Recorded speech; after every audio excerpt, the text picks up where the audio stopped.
Hi everyone. This video is going to be on the Confederacy and the creation of. You have got some questions that I asked you to stick on a piece of paper, and you can use the reading that I put on Shobi or this video or both to help you answer those questions. But I know how much you love the explain everything, so I thought, why not? Let's do another one. Can I just say before I start how helpful you've been in what's been a really difficult situation at school. It's been helpful to have that you've been so great at such a difficult time. So thank you for that, and a great big shout out to Emily for that brilliant Ori Main card. It's amazing. Okay. I'm gonna walk through the Confederacy and the creation of it. Try and answer those 10 questions in order, or try and give you some hints towards the answers to those 10 questions as we go through them. So first of all, upon the secession of the original 7 Confederate states, very few Americans actually expect war upon the creation of the Confederacy in the early months of 1861. Most in the North think that the South is bluffing. Remember that South Carolina had threatened secession over the nullification crisis in the 1830s, and so Northerners felt that this was a bluff, and that the Southerners would eventually be brought back into the Union. Others thought that a minority of extremist politicians, the fire eaters, had swept up political control. Either way, both sides expected the South would eventually return to the Union. In the South, there is a hope in the Deep South that the North will just accept the creation of a new state, and they won't be willing to fight to maintain the Union.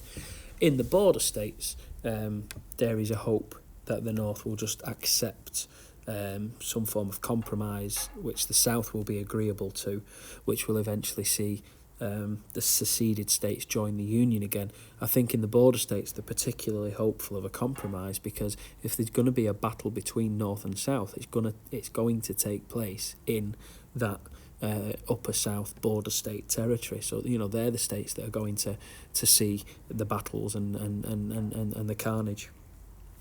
So you will be entirely unsurprised to find that on the 4th of February 1861, it's the state of South Carolina that invites delegates from the original 7 seceded states, and they invite all of them to meet in Alabama. And just to give you a heads up, there's your 7. Texas, Louisiana, Mississippi, Alabama, Georgia, Florida, South Carolina. So on the 4th of Feb, South Carolina invites delegates from across the seceded states to meet in Alabama to decide how the Confederacy is going to work. Each state has the same representation in the Confederacy as it had enjoyed in Congress. What we end up with is 50 people meeting in Montgomery, Alabama. Most of them were either lawyers or well-off planters, slave owners. In fact, 49 out of the 50 delegates that arrived at the convention in Alabama owned slaves. 21 of those owned more than 20 slaves, and that made them a large slaveholder.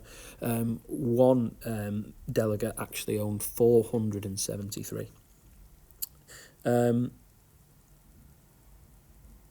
Most of them had been Democrats when sitting in Congress, but almost half had been cooperationists before secession. So they'd been opposed to, or lukewarm to, or maybe didn't have a particular policy position on the issue of secession. So fire eaters were definitely in the minority at this convention. And what the delegates at the convention realise is that to be accepted in the international community as a sovereign separate state, they needed to project a moderate image to the world. So they were keen not to be seen to be dominated by fire eaters. Next up, let's have a little look at the Confederate Constitution. And what you need to know about the Confederate Constitution is that it is very similar to the United States Constitution. It was modelled on the Constitution. It was ratified by all 7 states by April 61. The main difference is it doesn't take the ambiguous view on slavery that the American Constitution famously took.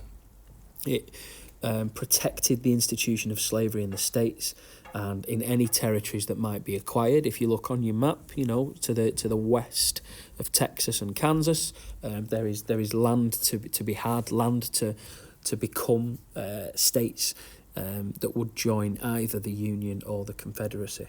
It wasn't radically pro-slavery. The African slave trade was abolished, for example. The South, particularly the Deep South, was aware that the institution that existed was enough to satisfy their need for labour on the plantations. And a particular emphasis in this constitution on states' rights, which of course has been the battle cry of people like John Calhoun since way back when, that the issue of slavery is an issue of states' rights. So that's firmly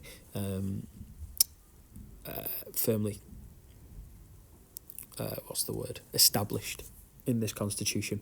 The other thing is that the president is officially limited in this constitution to 1 6-year term, and they unanimously pick the favourite for the presidency, which is this man here, which is Jefferson Davis, the senator for Mississippi. The convention on the 9th of February 61 announced him unanimously as the provisional president of the Confederacy. He was educated at West Point. He served with distinction in the Mexican War, and actually Jefferson Davis would have much preferred a military role than the office of the presidency, but he accepts it anyway. He had served as the Democrat senator for Mississippi. He was experienced. He had a reputation of integrity. He was a slave owner himself and a champion of Southern rights. So he appeals to the Southern cause, but in the 1850s he'd advocated the need for national unity. He was by no means a fire eater, and so he was acceptable to the vast majority of Southerners. Jefferson Davis expects the North to fight for the Union. And he's aware that he needs to persuade some in the border states to join their cause. And so he selects this man here, which is Alexander Stephens, coming out of the state of Georgia. Alexander Stephens was his vice president, an anti-secessionist. He wanted to ensure that the cooperationists supported the South and supported the establishment of this new state. Jefferson Davis also tried to ensure that there was a balance across the 7 states in his cabinet to maintain unity between those 7 states that make up the Confederacy. The laws that are passed in the early months of the Confederacy, it's quite impressive the sheer amount of work that they get through. First of all, they reenact any US laws that were consistent with the Confederate Constitution, so it gives the new state a sense of continuity. They adopt the Stars and Bars as the nation's flag. Now, you'll see many versions of this, but the Confederate flag that you recognise will most likely not be this one. This is the first Confederate flag because it has the 7 stars for the 7 original states of the Union. But it does have, as states join the Confederacy later on, you'll see that the flag eventually changes. They send commissioners to foreign powers. They even send a commissioner to Washington, D.C. to negotiate for arranging federal property in the Confederacy to be taken to the Confederates, and that is what's going to be a kick-off of the Civil War, which is Union property military property attacked by the South. They pass a raft of legislation. One thing they do is they set up a small standing army and a larger provisional army. So straight away they're on a war footing, they're preparing for conflict. To finance that, they arrange for $15 million worth of Treasury Bonds. Now, all you need to know about Treasury Bonds is that Southerners could buy this, which immediately raises money for the government. Those bonds can be paid back through interest, so regular yield of interest payment will come back to those people. They can eventually have a final repayment of that bond, or they could sell it for a profit. So it was a chance for wealthy Southerners not only to make some money, but to also showcase their Southern pride by buying these Treasury bonds, and it raises money for the Confederate government, which then allows the Confederacy to put itself on a war footing, because Jefferson Davis is convinced that the North is going to fight for the Union. I'm going to spend a lot of time now talking about border states, and I just need to sort of identify them. On this map you will see them outlined in different ways, but originally in January 61 we've got the state of Arkansas, Virginia, Missouri, Tennessee and North Carolina. Let's throw Kentucky, Maryland and Delaware in there as well. So those are your border states. First of all, Arkansas, Virginia, Missouri, Tennessee and North Carolina. 5 of those border states call in January 61 for state conventions to decide on secession. In Virginia, voters had the option not only to vote for the convention and for delegates to go to the convention to discuss the issue, but they also had the option to vote in favour of a referendum so they could confirm the state's decision. In Arkansas and in Tennessee, voters elected delegates to a convention, but they also voted on whether they thought there should be a convention in the first place anyway. So in Virginia, at the convention, there are 152 delegates. Of those, only 32 were what we call immediate secessionists. So in the state of Virginia, there is a minority in favour of secession. You'll see there on your map, you can see Virginia joins the Confederacy later on, and we'll get to that. But you can also see the creation of West Virginia. The state is split, and it's split because a secessionist minority in the state want to join the Confederacy, whereas the popular opinion across the state doesn't match that. In Tennessee, 69,000 people voted against a convention, and only 58,000 people voted for it. So a convention wasn't held. Even if they'd voted to have one, Unionists would have been in the majority, and they wouldn't have voted for it. North Carolina does exactly the same. They vote against having a convention. You can see again, both of those states later on will join the Confederacy. So later on, things do change, but for the time being, they vote against leaving the Union. In Arkansas, they do vote to hold a convention, but the delegates that go there is a majority of Unionists, people who want to stay in the Union, and therefore voted against immediate secession. There's no real appetite for leaving the Union in Missouri. In Kentucky, the state legislature refused to even call a convention. In Maryland, the governor refused to call it a special session of the legislature, so they couldn't even discuss the issue. And in Delaware, the state legislature voted their unqualified disapproval of secession. So at the immediate birth of the Confederacy, there is no appetite in the border states to join the Deep South. And by February 61, it appeared as though this wave of secession had ended. The reasons for this is that the Upper South was much less dependent on slavery.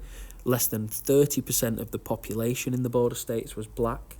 Most border states were therefore willing or could see the eventual end of slavery.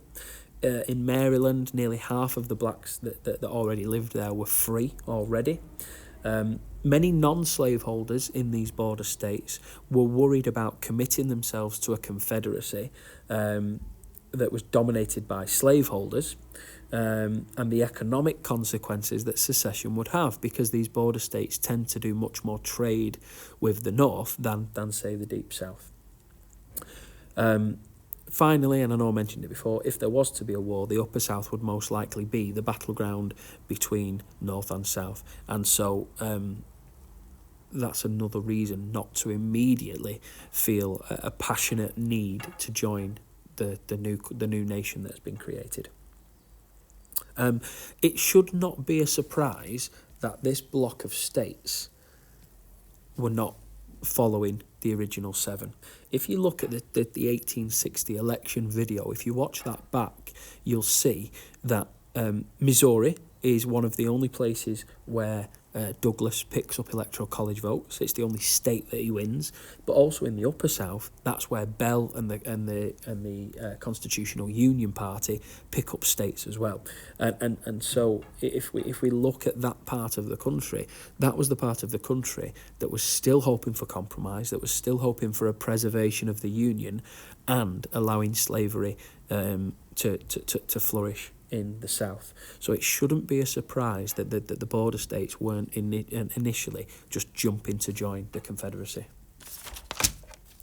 However, the loyalty of these states is ultimately with Southern affiliation rather than a national American patriotism. So when we get to it, you will see that Virginia, North Carolina, Tennessee and Arkansas all eventually join the Confederacy. And when push comes to shove, their loyalty is to the South before it is to the nation. Many in the border states mistrusted the Republican Party. Remember, the Republicans were not necessarily a political force in the Upper South, and they mistrusted the president as well. In the state of Virginia and in the state of Tennessee, even though they'd voted against secession, both state legislatures made it clear that they would oppose any attempt by the Union to force the seceding states back. And so what that means is that's an indication that the ultimate loyalty of these border states is to their southern brethren before to the nation. The perfect example of this is Robert E. Lee. Robert E. Lee becomes the leading military figure in the Confederacy. He's from the state of Virginia. President Lincoln wants him to lead Union forces. He wants Robert E. Lee in his cabinet to fight off a potential Southern rebellion. Robert E. Lee tells the president that he's going to wait to see what his home state of Virginia does first, because his loyalty is to the state of Virginia. Remember, Robert E. Lee is the man that fights against John Brown for the federal government. So he served the federal government in the past. But when Lincoln comes to ask the question, Robert E. Lee says that his loyalty is first with his state of Virginia, not with the nation. And when Virginia eventually takes the decision to secede and join the Confederacy, so does Robert E. Lee.